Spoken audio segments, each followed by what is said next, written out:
बहुत मेहनत लगी भाई इसमें। दिन हमको 10 बज गए थे करीब ये सब करते करते। तो hello guys, welcome to my YouTube channel और मैं हूं आपका कुणाल और मेरे साथ देखिए कुणाल लाइफ स्टोरी। मैं लेके आ चुका हूं गांव के अपने गांव का एक टूर छोटा सा। तो हम लोग सुबह सुबह चाय पी के उठने के बाद हम लोग आ चुके थे अपने खेत। खेत में हो रही थी गाहनी। सुबह सुबह मेरी छोटी बहन के साथ हम लोगों ने खेत का एक टूर लिया। नानी ने हमको भेजा कि भाई जाओ, मशीन आ गई होगी, ट्रैक्टर आ गया होगा, तो जाओ तुम लोग गाहनी करवा लो। हम लोग यार धीरे धीरे तो जा रहे थे खेत की तरफ और इतना इतना सामान हम लोग लेके जा रहे थे कि पूछो मत। और ये सब सामान ले जाने के बाद हम लोगों ने धीरे धीरे खेत की तरफ जाना चालू कर दिया। अब खेत की तरफ जाते जाते हम लोगों ने देखा तो भाई यहाँ तो कोई नहीं था खेत में।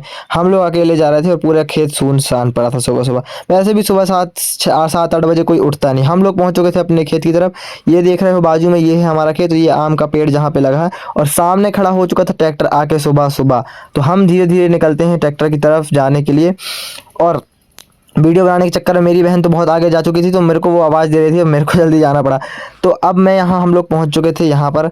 अब यहाँ पर आने के बाद हम लोगों ने देखा तो भाई यहाँ पर तो ट्रैक्टर आके खड़ा हो चुका है। लेकिन जो है जितने भी ये गाहनी करने के लिए ये बोझे पड़े हैं, ये सब तो वैसे के वैसे एज इट इज़ पड़े थे। इनको उठाकर हमको इकट्ठा एक जगह करना था। अब मेरी बहन और मैं, हम लोगों ने सोचा कि क्या ही करें, तो हम लोगों ने बुला लिया नानी को और मामा को। तो हमारे मामा और नानी आ चुके थे जो कि तिरपाल बिछा रहे थे यहाँ पे एक जगह करने के लिए बोझों को। अब हम लोगों की हिम्मत तो टूटने लगी अकेले, लेकिन फिर भी नानी और मामा ने काफ़ी हेल्प कराई। तो उसके बाद हम लोगों ने बोझा उठाया। देख ही सकते हो आप कैसे बोझा उठा के एक जगह इकट्ठे रखना पड़ा तिरपाल के ऊपर। अब पूरे बोझा जब इकट्ठे हम लोग करेंगे उसके बाद मैं आपको दिखाऊंगा किस तरीके से गानी होती है और किस तरीके से मशीनों के अंदर बोझा डालने के बाद हम लोग बटरा चना जो भी फसल होती है उनको कैसे निकालते हैं मशीनों से। मतलब वेस्ट अलग करते हैं और उसका जो अनाज होता है वो अलग करते हैं। फटाफट फटाफट जल्दी जल्दी मैं, नानी और मामा और मेरी छोटी बहन, हम लोगों ने पूरे बोझे को इकट्ठे एक जगह करा। इसमें भाई बहुत टाइम चला गया। कम से कम हमको इसमें 1 1.5 2 घंटे लगे पूरे बोझों को इकट्ठे करने। अब ये लास्ट कुछ बोझे बचे थे जिसको हम लोगों ने कोशिश करी कि बहुत जल्दी कर लें। बहुत मेहनत लगी भाई इसमें। दिन हमको 10 बज गए थे करीब ये सब करते करते, 10 11। और आपको पता है 10 11 बजे कितनी तेज धूप होती है। अब इन सबको इकट्ठा करने के बाद लास्ट बोझा जो बचा था वो मामा लेके आ रहे थे। अब ये देख ही सकते हो किस तरीके से है जो बोझा पड़े हैं साइड में। और हम लोगों ने ट्रैक्टर मशीन लगवाने के बाद मामा चढ़ चुके थे ऊपर और मैं नीचे देते जा रहा था इनको बोझे के जो वो छोटे छोटे वो फल्ले हैं उनको बना के देते जा रहा था। अब यहाँ पे मेरे को वीडियो बनाने का बिल्कुल भी वो टाइम नहीं मिल रहा था। मैंने एक जगह फ़ोन को रख दिया था ताकि सही कैमरा एंगल मिले। अब जल्दी करने के बाद भी हमको लगभग 12 बज चुके थे दोपहर में, 11 12 बज चुके थे। तो इतना सब होने के बाद धीरे ये बाजे बोझों को कंप्लीट करने के बाद हम लोगों ने जो चना बटरा निकाला, ये देखो, ये इसको बोलते हैं बटरा। ये जो गानी होने के बाद ये बटरा निकलता है, ये नीचे बटरा। और ये साइड में जो भूसा है ये हम गाय को खिलाते हैं इस भूसे को। और बाजू में, इसके बाजू में उस साइड जो है वो वेस्ट है, ये अलग निकलता है, ये यूज़ हो जाता है। ये वाला भी यूज़ हो ही जाता है पर इसमें बहुत दिक्कत होती है। ये साइड में दिख रहा है जो आपको वेस्ट, ये जो पड़ा है ना ये वेस्ट है। नानी मामा फिर भी बहुत बटोर रहे थे। और ये सब करने के बाद हम लोग बोरी में भर के उसी ट्रैक्टर में एज इट इज़ बोरी रखने के बाद हम निकल जाते हैं अपने घर की तरफ। खेत से निकलने के बाद और मामा संभाल रहे थे गाड़ी के पीछे बैठ के बोरियाँ न गिरें। मैं भी आगे बैठा था, ड्राइवर भी था। अब हम लोगों ने धीरे धीरे उतारा। अब उसके बाद जो है वो वेस्ट को घर ले जाना भी था।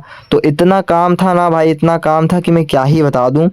अब नानी का कहना ये था कि वेस्ट को हम ऐसे ही वेस्ट नहीं कर सकते, मतलब फेंक नहीं सकते उसको, गाय या फिर ऐसे उसका यूज़ करेंगे।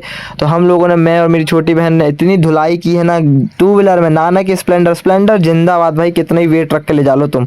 स्प्लेंडर में मैं सारी बोरियाँ में भर के वेस्टेज को घर छोड़ रहा था ले जाके। भरी दोपहर में भाई 1 बज रहे थे उस टाइम। और 1 बजे की इतनी कड़क धूप में ना नानी ये सब करवा रही थी भाई, ऐसा तो लग रहा था कि चक्कर खा के मैं गिरने ही वाला हूँ। और मेरी छोटी बहन और नानी बिल्कुल लगे थे भाई फुल जोश से कि भाई एक एक दाना उठाना है, बिल्कुल नहीं होना चाहिए। कि यही तो होता है भाई किसानों के अंदर, एक एक दाना वेस्ट नहीं होना चाहिए। अब यहाँ पर मेरी छोटी बहन बिल्कुल वीडियो में शर्मा जाती है। मैं वीडियो बना रहा था उसको, गाँव के लोग हैं तो इन लोग नहीं, थोड़ा सा दिक्कत होती है इन लोग को वीडियोज़ वगैरह में कि जो लोग नहीं आना चाहते। अब वो तो यहाँ पे बोझा रखवाने के बाद निकल गई। मैं जैसे तैसे गाड़ी चलाने के बाद इतनी धूप में जा रहा था, 1 2 बज गए थे। ऐसा तीसरे राउंड में मेरे को इतना खतरनाक बिल्कुल अंदाज़ा नहीं था कि इस तरीके से ले जाना पड़ेगा। अब घर आने के बाद मैं तो पूरा थक चुका था।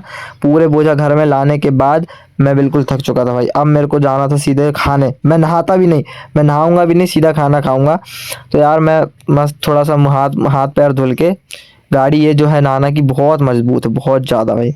अब सीधा मैं बैठ जाता हूँ खाने के लिए। ठीक है गाइस, मिलते हैं अगली वीडियो में और ऐसे ही बने रहना और सपोर्ट करना भाई को।